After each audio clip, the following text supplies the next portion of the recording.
네, 올해는 복음 전래 140년을 기념하는 여러 행사들이 있었습니다. 기독교를 받아들이고 나서 한국교회가 해외 선교를 시작한 것이 1913년으로 기록되어 있는데요. 오늘은 한국교회 첫 선교사 중에 한 분이었던 김영훈 선교사의 후손인 한국사회복지협의회 김성희 회장 모시고 관련 이야기 들어보겠습니다. 회장님 안녕하십니까? 네, 반갑습니다. 예, 네, 반갑습니다.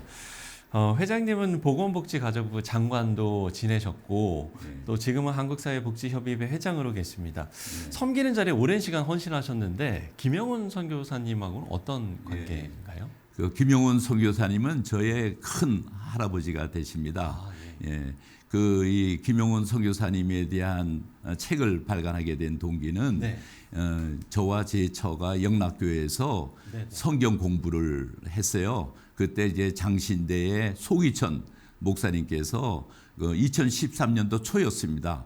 그 2012년 그러니까 작년에 장신대에서 그 중국 선교 100주년 세미나를 했다. 네. 그러면서 이제 이 책을 보여주셨어요. 이게 산동 선교 100주년 이거든요. 그래서 말씀하시면서 그때 박태로 그 사병순, 김용훈 세 분의 선교사가 중국을 갔다 그 얘기를 해가지고 네. 아 그러면 그 김용훈 선교사님이 저희 큰 할아버님이 됩니다. 이렇게 자연스럽게 얘기되니까는 소기천 목사님이 아 그러면은 금년 그러니까 2013년이 중국 선교한 지 100주년이 되는 해이니까는 실질적으로 선교한 책을 내라. 그래가지고 제가 이제 그 소기천 목사님으로부터 네. 김교철 목사님을 또 소개받아가지고 김교철 목사님이 그 당시에 자료를 많이 갖고 계셨거든요. 네. 그래서 선교 자료를 활용해서 책을 발간을 하게 됐습니다. 아, 예. 네. 또 김영훈 선교사님하고 관계, 또 책을 발간하게 된 그런 이유까지, 예. 계기까지 설명을 해주셨습니다. 네.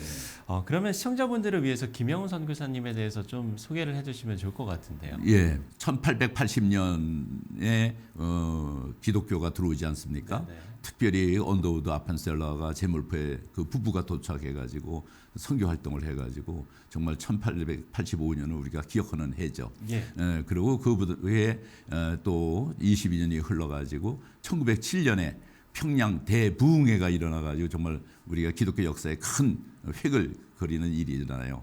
근데 이 1907년에 대부흥회와 함께 또 의미 있는 일이 네. 1907년에 평양 장신대 일회 졸업생들이 배출이 됩니다. 그 중에 이제 길선주 목사님이 계시고요.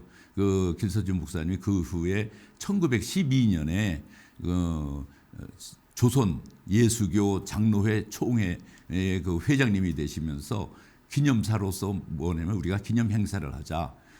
그래서 중국의 공자 맹자로부터 윤리 도덕을 배웠는데 생명의 말씀, 하나님의 말씀으로 그 은혜를 갚자라는 주장을 해요. 그래서 모두 의견이 모아져 가지고 그 다음 해인 1913년에 그 중국 산동성에 선교사를 보내게 되게 됐습니다. 그 중에 한 분이 그 김영훈 선교사님이고, 근데 이 박태로, 김영훈, 사병순 이 세 분이 다 아주 저 중견 장로셨고 네. 또 목사님이셨어요. 그리고 또 이 평양 장신대 졸업생들입니다. 그래서 송혜로서는 정말 좋은 분들을 이게 보냈다고 얘기 드릴 수 있겠습니다. 예. 사실 1907년에 평양 대부흥이 일어나면서 전국적인 부흥의 불씨가 타올랐는데 그 열매로 나타난 게 바로 이 선교였군요. 당시 상황 어땠어요? 그렇죠. 전체적으로는 그 부흥이 일어나서 우리가 교인들이 많아졌잖아요. 네. 우리가 통계를 보면은 그 1905년에는 개신교 성도 수가 3만 7천 명이었다 그럽니다. 네. 그런데 그게 부흥회 이후에 1907년에는 7만 3천 명으로 2배가 증가를 해요. 그래가지고 이 사람들이 이제 그 여러 가지 변화를 겪고 체험하고 신앙심에 해서 뜨거운 열매로 세 분의 선교사를 중국 산동성에 보내게 되는 것이죠. 예. 지금도 이제 해외에서 선교를 하시는 분들이 정말 그 선교를 하는 게 쉽지가 않은데 당시에는 뭐 어떤 고국의 지원이라든지 이런 게 이제 더 없었기 때문에 선교 상황이 더더욱 좀 녹록지 않았을 것 같거든요. 그렇습니다. 그래서 이 처음 해외 선교를 나가는 거니까 우리나라 역사상 처음이죠. 그러니까는 기본적인 거는 이제 처음에는 보냈어요. 말하자면은 여행비, 이사 비용, 그다음에 주거 구입하는 거, 그다음에 생활비 이렇게 했는데 워낙 열악했죠. 그래서 미약해가지고 상당히 고생들을 많이 했습니다. 그래서 그 김용훈 선교사는 중간에 한번 한국에 귀국해가지고 잠시 귀국. 어려운 실정을 얘기하고 도움을 청했지만 뭐 또 한국 교회도 여력이 없어가지고 지원을 못했다 하는 그런 기록도 있어요. 예, 이분들이 그 특히 문제가 됐던 게 이제 질병과 자녀 교육이 문제가 됐는데요. 그래서 그 기록을 보면은 자녀들이 길거리에서 사용하는 좀 낮은 수준의 언어들, 그런 것들을 사용했다 하는 기록도 남을 정도로 상당히 교육에도 애를 먹었겠구나 하는 걸 갖다가 예측할 수 있습니다. 그리고 가장 컸던 게 뭐냐면은 문화적 충격이었겠죠. 왜냐하면 중국 사람들은 자기네가 대국이고, 그다음에 그 당시는 우리나라가 일본 식민지 하였잖아요. 식민지 국가에서 무슨 선교를 보내냐 해가지고 보는 시각 자체가 참 좀 낮게 봤기 때문에 그 문화적으로도 참 어려웠다. 이제 하는 기록들이 있습니다. 그럼 이제 그 후에는 또 어떻게 되셨는지 그 후의 행보도 궁금한데요. 거기서 이제 한 4년간 일을 합니다. 근데 그 중에서 좀 대장격이셨던 박태로 선교사님이 질환이 생겨요. 그래서 이제 먼저 한국에 돌아오고요. 1916년도돼요. 그리고 그분은 1917년도에 이제 돌아가십니다. 그리고 사병순 또 김용훈 이 선교사 집안들은 17년도에 이제 돌아와요. 그래가지고 돌아왔을 때 조금 문제는 있었습니다. 왜 후임자를 결정 안 했는데 빨리 돌아오냐? 뭐 이래서 그런 얘기는 있었는데 그거 이제 받아들여져 가지고 이 두 분 김용훈 선교사하고 사병순 선교사님은 또 미국에 가게 됩니다. 그래서 사병순 선교사님은 우리 기록을 보면은 그 로스앤젤레스에 가가지고 뭐 3.1절 행사에도 참여했다. 뭐 이런 기록도 있고요. 그다음에 그 김용훈 선교사님은 샌프란시스코 상항 쪽으로 갑니다. 왜냐면 거기 중국인들도 있고 그러니까 또 어학도 있고 그래서 거기 가가지고 거기서 독립 운동에 좀 참여합니다. 그래가지고 대한인 국민회 임원으로도 일을 하고요. 또 세크라멘토 국어학교, 한글 가르치는 학교에 교장도 하시고 또 흥사단에도 가입해가지고 흥사단 관련 일을 해요. 그래서 그 편지가 있는데 뭐냐면은 샌프란시스코에서 김용훈 선교사가 도산 안창호 선생한테 보낸 게 있어요. 그게 보면은 내가 세탁소 일이 바빠가지고 로스앤젤레스 모임에는 가지 못한다. 그래서 미안하다 하는 그런 거 있을 정도로 어려운 가운데서도 여러 가지 사회 기여적 활동을 했다 하는 기록이 있습니다. 그러고 이제 거기서 이제 5년 계시다가 한국에 와요. 한국에 돌아와 가지고 그 의주 평안북도 의주에 서교회 목사님을 하시고 또 그 양실학교라고 해서 이게 사립 명문입니다. 그게 좀 북한에 있기 때문에 잘 이게 연결이 안 돼 있는데 거기 그 학교 교장도 하시면서 일을 하시고 특별한 거는 1927년에는 그 조선예수교 장로회 총회장이 되십니다. 그러니까는 일을 보면은 세 등이죠. 중국 선교하는 기간, 또 미국에서 독립운동하는 기간, 그다음에 한국에 가서 교회에 섬기는 기간 이렇게 되는데 이 총회장 할 때가 상당히 이게 선교 역사에는 의미가 있는 해입니다. 왜냐면은 우리가 1913년부터 새 선교를 보내잖아요. 그러면은 보내고 나서 한 12년 지나니까 1925년부터는 무슨 얘기들이 나오냐면은 야 중국 선교 이제 그만 보내자.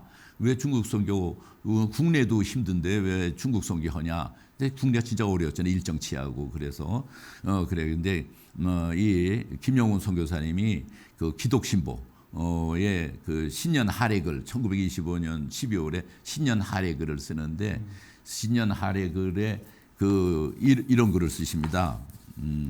진리 가통 중회 대도 불한 방국 이란 그래요. 그러니까 말하면 진리, 예수님 말씀은 가히 통한다. 나라 안팎에다 통하니 대도 불안 방국 하나님의 길은 우리나라에만 한정되지 않는다. 해외 선교 나가라. 이런 내용이 되는 거예요. 이거는 뭐냐면 그 밑에도 있지만은 우리 사도행전 1장 8절 말씀 다 아시잖아요. 그래서 뭐냐면 오직 성령이 너희에게 임하시면 너희가 권능을 받고 예루살렘과 온 유대와 사마리아와 땅끝까지 이르러 내 증인이 되리라 하시니라. 그래서 이게 왜 중요하냐면은 그 당시에 이제 반론이 많이 일어난 게 뭐냐면은 우리가 정말 중국 선교할 형편은 안 된다. 그거 접고 국내 선교나 열심히 하자 그랬어요. 근데 이분은 아니다. 내가 미국에 가서 보니까는 미국에 있는 사람들 다 기독교 아니더라. 그러면서도 선교 많이 보내더라. 그런데 하물며 우리가 중국에 이 산동성에 보낸 건 의미가 있지 않느냐. 왜 그러냐면은 공자가 태어난 것이 산동성 곡부예요. 그러니까 정말 그 옛날 우리 선교사들이 아주 야심이 만만하다 그럴까? 대단한 사람들이었어요. 왜냐하면 그 중국 심장부, 곡부, 공자 탄생한 지역에 가서 선교하겠다 하는 정도의 긍지랄까? 기계가 있었던 거죠. 그래서 이거는 계속해야 된다 하는 데 쓰고 이래서 이분이 또 총회장이 되고 그러니까는 중국 선교 그냥 계속하자. 이래가지고 우리가 방지일 목사님 잘 알잖아요. 방지일 목사님까지 이어지는 중국 선교가 이제 맥을 잇게 된다 하는데 의미가 있습니다. 예. 자, 110여 년 전 김영훈 선교사님의 삶이 현재 우리 한국교회 성도들에게 전하는 메시지도 분명히 있을 것 같습니다. 어떤 메시지를 전한다 생각하시는지요? 제가 정리할 수도 있지만 네. 저희들이 발견한 자료에는 두 가지가 있어요. 이분이 설교 말씀이 하나는 참예배라는 설교가 있고요. 네. 또 하나는 싸우자라는 설교에서 참예배라고 하는 거는 정말 우리가 참 신령으로 예배를 하자.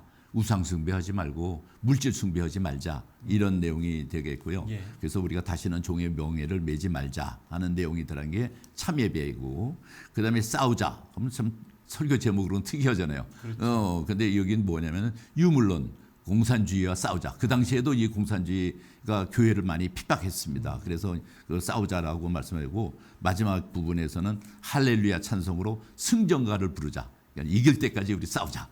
이런 기계를 갖고 있어서 이게 우리들에게 주는 메시지가 아닌가 이런 생각을 갖습니다. 예. 한국교회 해외 파송 첫 선교사 중에 한 분이었던 김영훈 선교사에 대해서 김성희 회장과 이야기 나눠봤습니다. 회장님 오늘 말씀 고맙습니다. 아이고 감사합니다.